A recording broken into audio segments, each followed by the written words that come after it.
Found this by my washer, and I hear they can grant wishes. So why not wish for something like a good Mario game to play today? So why not that? Wait a minute, that's not what I meant!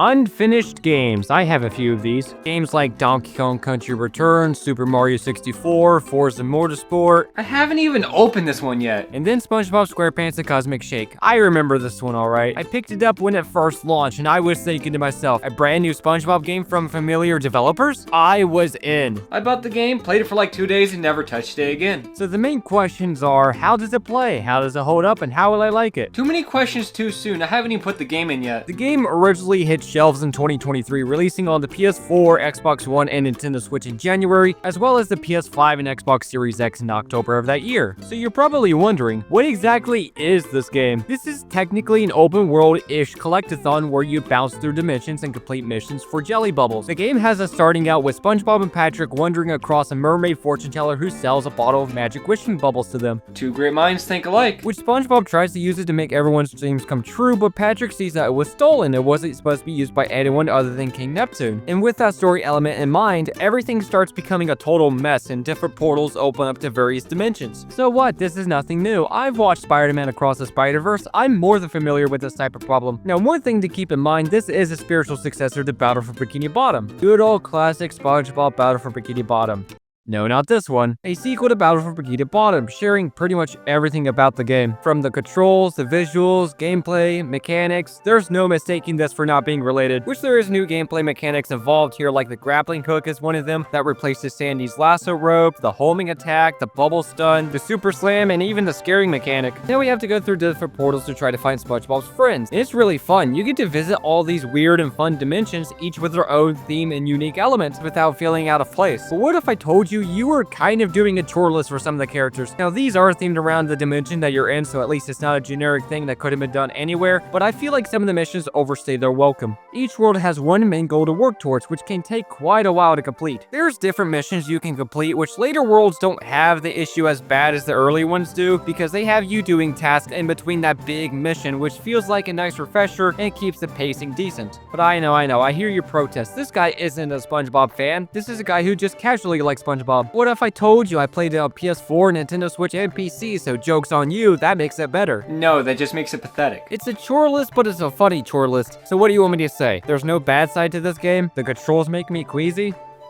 Oh. Now the controls. These are smooth. The layout is identical to Battle for Bikini Bottom, but tweaked because this is a modern game, not a remake. Now normally when a company does something like this, it just gets fucked up. But no. Turning is smooth, you know the right amount for tight platforming, and SpongeBob feels snappier than ever. They've never felt more solid. But man, when the game stutters, it really stutters. Coming back from a cutscene, the game would freeze for a quick second, and when it catches back up, cool. I don't know why, but I feel like the game starts to fall apart the later in the game you get. But there's 7 full worlds to get through, which each has a boss at the end of them. So let's start with the first one, the Wild West. Jellyfish Fields is now the Lone Ranger, and this is a decent introduction into the game. It doesn't throw too much at you, plus there's a pony ride. Nothing really else to say about it other than the spot to unlock our first 2 abilities, the Glide and the Bubble Stun. But the second one is a movie set or Karate Downtown, however you prefer to say the name, having you complete missions like get rid of the paparazzi, whack-a-mole knockoff, and subway surfers for some reason, but none of that matters because this is where we unlock the karate kick, and something about it seems a bit familiar. I like this one. It does nothing crazy with the whole dimension idea while still giving you something new. The third one is Pirate Goo Lagoon, with us rescuing Larry the Lobster along with anchovies. Other ones as well as getting the Flying Dutchman his socks back, hoist some of them across ships, and the boss here really feels like it was inspired by Super Mario 3D Land, but nothing more to say about this one.